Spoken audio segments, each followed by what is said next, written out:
마태복음 5장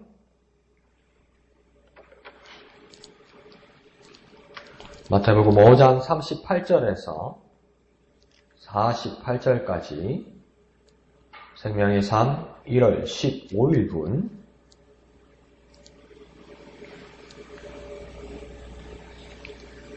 마태복음 5장 38절에서 48절 다같이 한 음성으로 읽겠습니다. 시작. 또 눈은 눈으로 이는 이로 갚으라 하였다는 것을 너희가 들었으나 나는 너희에게 이르노니 악한 자를 대적하지 말라. 누구든지 내 오른편 뺨을 치거든 왼편도 돌려대며 또 너를 고발하여 속옷을 가지고자 하는 자에게 겉옷까지도 가지게 하며 또 누구든지 너로 억지로 오리를 가게 하거든 그 사람과 심리를 동행하고 내게 구하는 자에게 주며 내게 꾸고자 하는 자에게 거절하지 말라.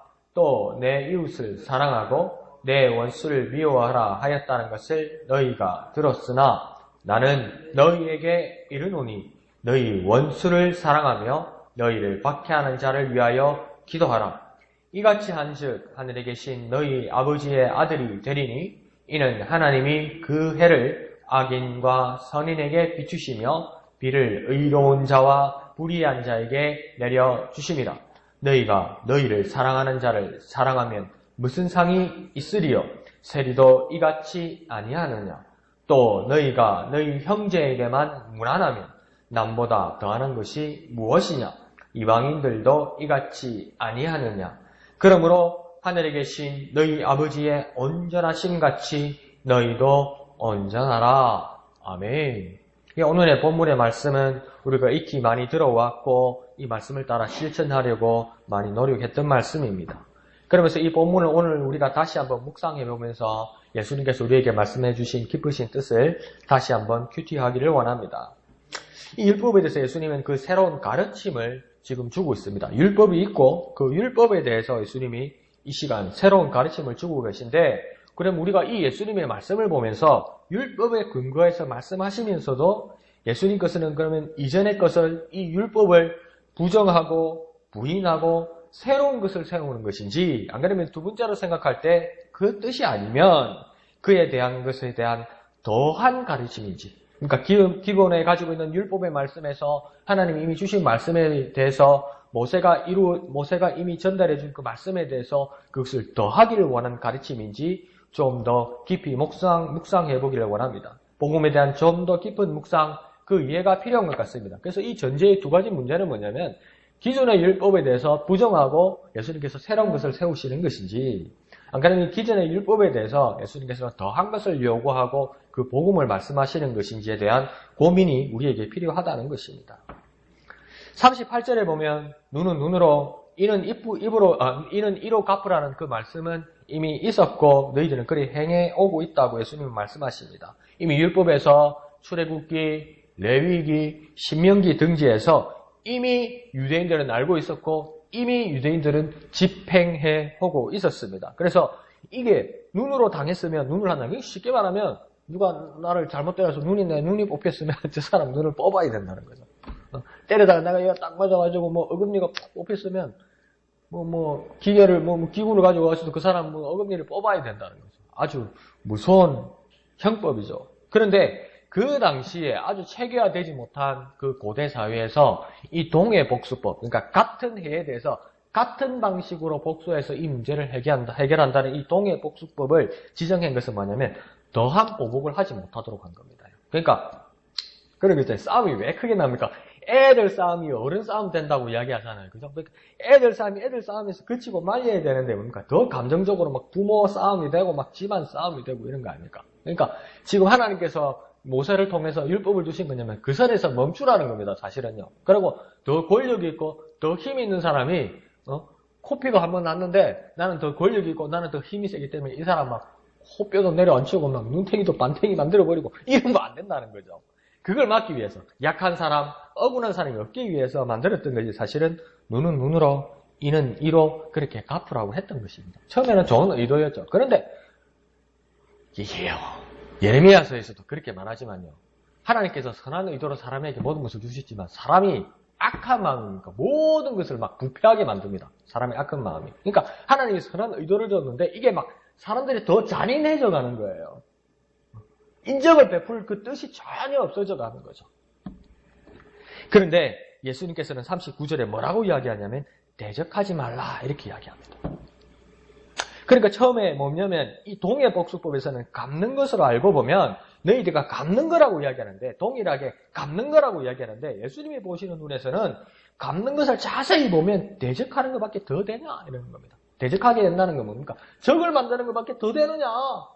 더 많은 피해를 줄이기 위해서 하나님께서 법을 만들어 주셨는데 너희가 그것을 완전 잔인하게 악용함으로써 적밖에 더 만드느냐. 만드는 거 그거밖에 없다. 그렇게 말씀하시면서 예수님께서 대적하지 말라고 이야기합니다. 더 예수님께서 강조하시기를 상대가 악할지라도 적을 만들지 말라고 이야기하는 겁니다.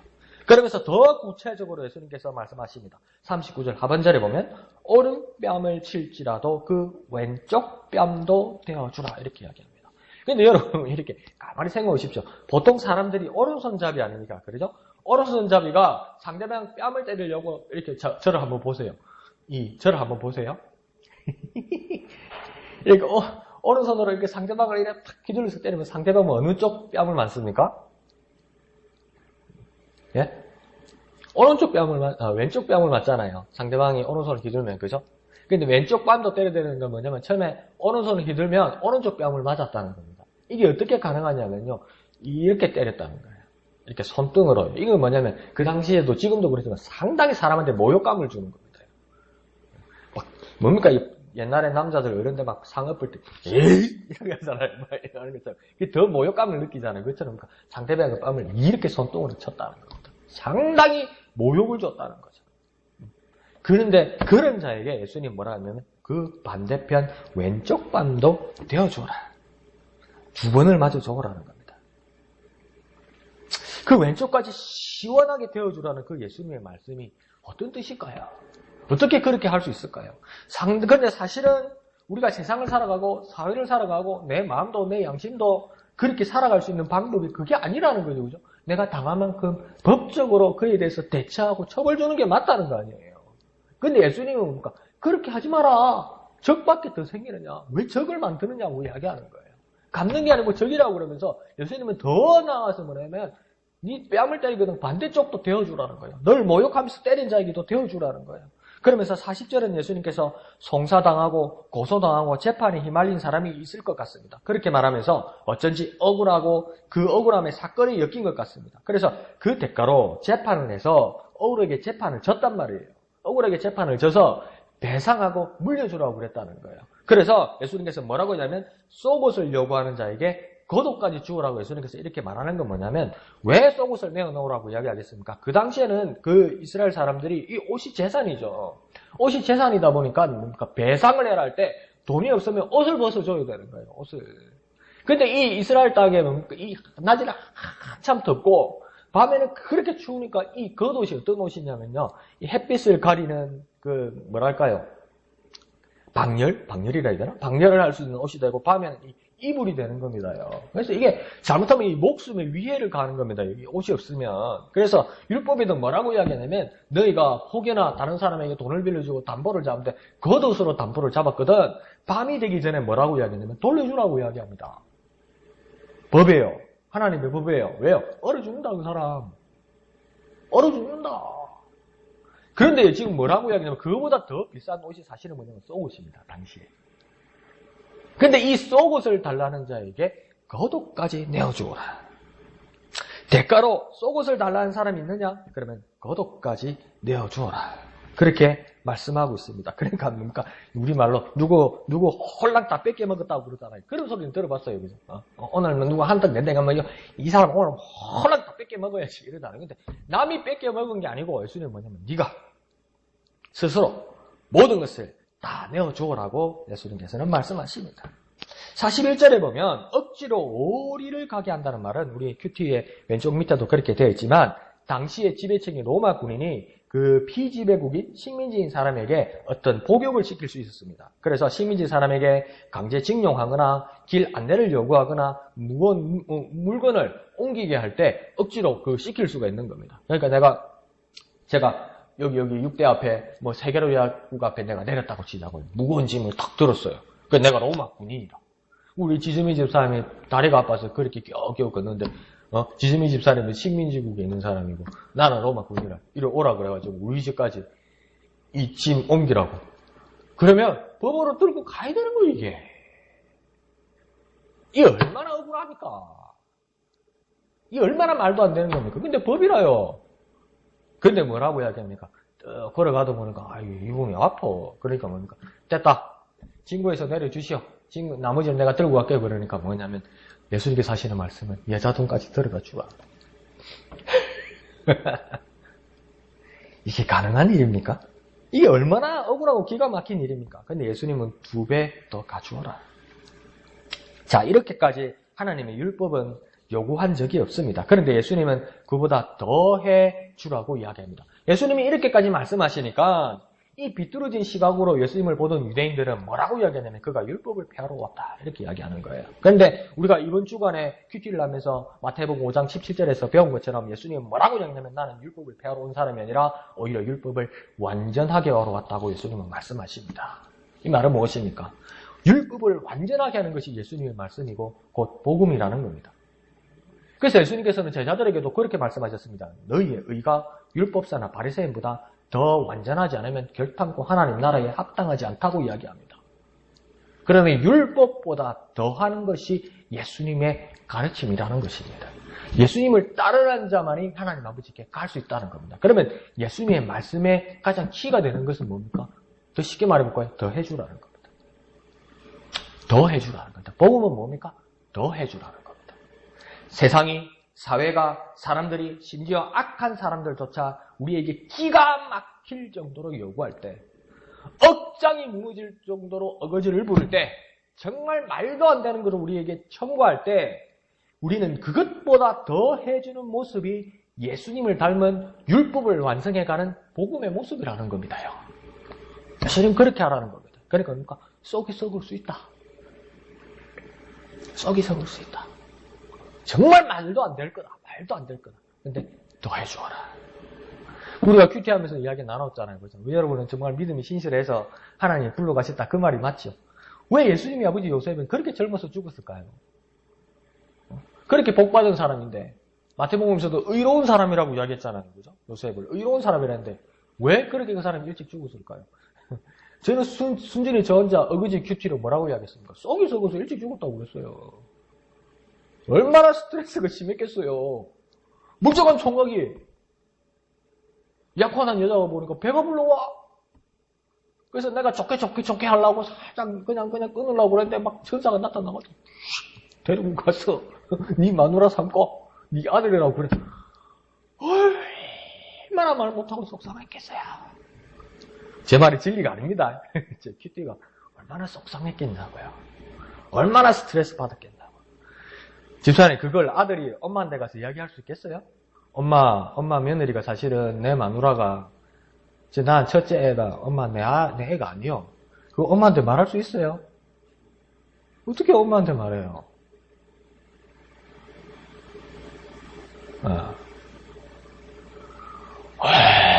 얼마나 마음이 힘들었을까요, 요셉이.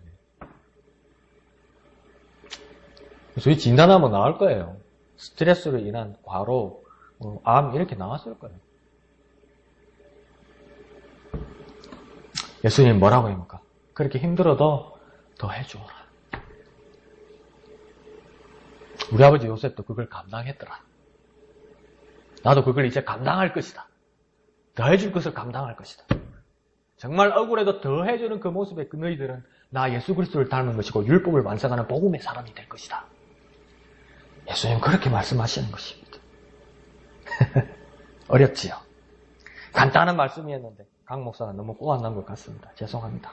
자, 42절을 보면 꾸어주고 거절하지 말라고 말씀하고 있습니다. 그러면 이 말씀에 목사님 이게 뭡니까? 뭐 교회 안에서 돈거래 하라는 말씀입니까? 그렇게 오해할 수도 있겠습니다. 그런데 그보다도 아주 넓게 더 깊게 한번 생각해 봅시다. 아주 열리고 관대한 마음을 가지라는 겁니다. 매몰차 있지 말고 그리스도인이라면 아주 관대한 마음을 가지라. 열린 마음을 가지라. 그들을 수용할 수 있는 마음을 가지라. 여러분 수용해 줄 수 있고 받아줄 수 있고 관대할 수 있어요. 그래서 그 받아주는 사람이 그 사람은 엄청 우리한테 고마워하고 엄청 기뻐할 거예요. 그런데 그 해주는 우리는 썩 상할 수 있어요. 말도 못하게 썩 상할 수 있어요. 누구라고 말 못하지만 목사님이 그렇게 부랴부랴 막 지내시를 넘어서 막 그렇게 막 응급하게 막 데리고 다니고 그렇게 했더니 뭐예요? 땡큐도 없고 교회도 안 하고 예배도 안 해요.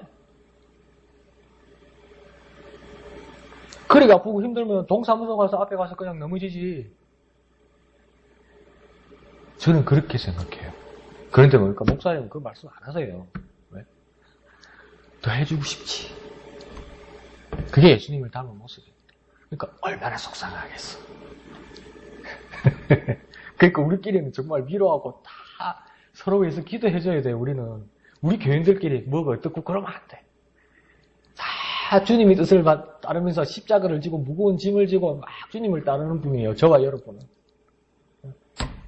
그게 사람이 복음의 사람이라는 겁니다. 아주 열리고 간대한 마음을 가지라고 예수님 말씀하시는 겁니다. 43절을 보면 예수님께서는 이렇게 말합니다. 이웃을 사랑하라고 이미 율법이 말씀하였다.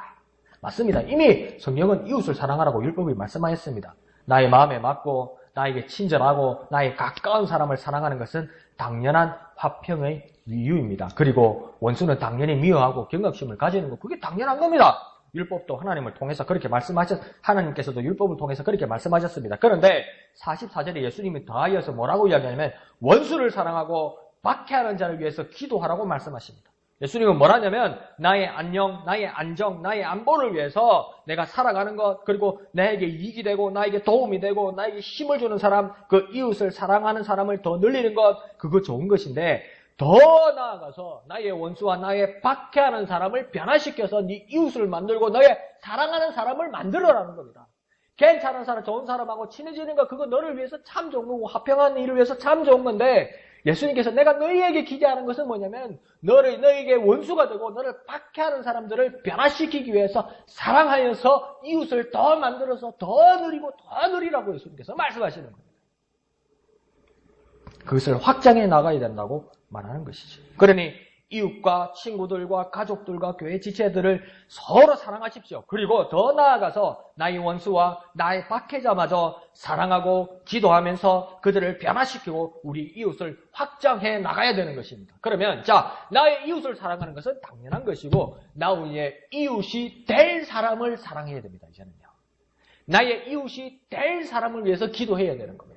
아직은 나의 이웃이 아니고 심지어 나의 적이 될지라도 그 사람은 나의 이웃이 될 것이라고, 내가 사랑할 이웃이 될 것이라고 그 비전을 가지고 그 사람을 위해서 기도하고 복음을 전하는 겁니다. 그게 복음이라는 겁니다. 45절에 이같이 한 적, 이 말씀은 세상의 방식이 아니라는 겁니다. 예수님께서 이렇게까지 44절까지 말씀하신 것은 세상의 방식이 아니라는 겁니다. 그러니 이러한 자는 세상에 속하여 있지 않으니까 하늘에 계신 하나님 아버지의 자녀가 된다 이 말입니다요. 거룩은 세상과 구분된 것이라면서요. 그러면 세상 가치가 아니라 이같이 한즉, 곧 예수님께서 말한 정말 억장이 무너질 정도로 더해지려고 말씀하신 대로 하면 하늘에 계신 하나님의 아버지가 된다는 건 뭡니까? 세상과 구분된 거룩한 하나님 나라의 사람, 하나님의 자녀가 된다는 겁니다요. 그리고 하반절은 하나님의 마음은 선인과 악인에게 다 가있다. 그러니까 하나님의 자녀는 하나님의 일을 대행하는 자가 되어야 되고 하나님의 뜻을 이루는 자가 되어야 되는데 그 비유를 들어서 하나님의 마음은 선인과 악인에게 다 있어서 하나님은 나뿐 아니라 내가 싫어하는 사람, 심지어 나를 싫어하는 사람, 누구보다 포기해야 되는 사람, 그런 사람들에게 동일한 해를 주시고 동일한 비를 주시는 것이 하나님의 마음이다.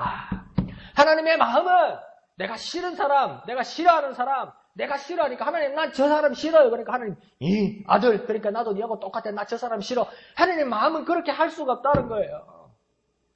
하나님이 다 만드신 분이고 하나님이 다 마음에 가 있는 분이기 때문에 해처럼 빛처럼 다 마음이 가 있는 사람이기 때문에 하나님 모두 사랑하고 싶다는 거예요. 진정한 하나님의 자녀 하나님의 아들은 하나님의 마음을 알아서 모두를 사랑할 수 있는 사람이 되어야 된다는 거예요. 근데 우리 기도가 한번 돌아봐야 돼요.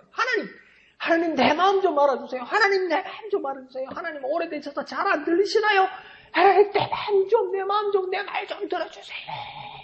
이렇게 기도하는데 그것도 맞아요. 그런데 한번 그 시간을 떼어넣어서 이렇게 기도해 봅시다. 하나님 마음은 무엇입니까?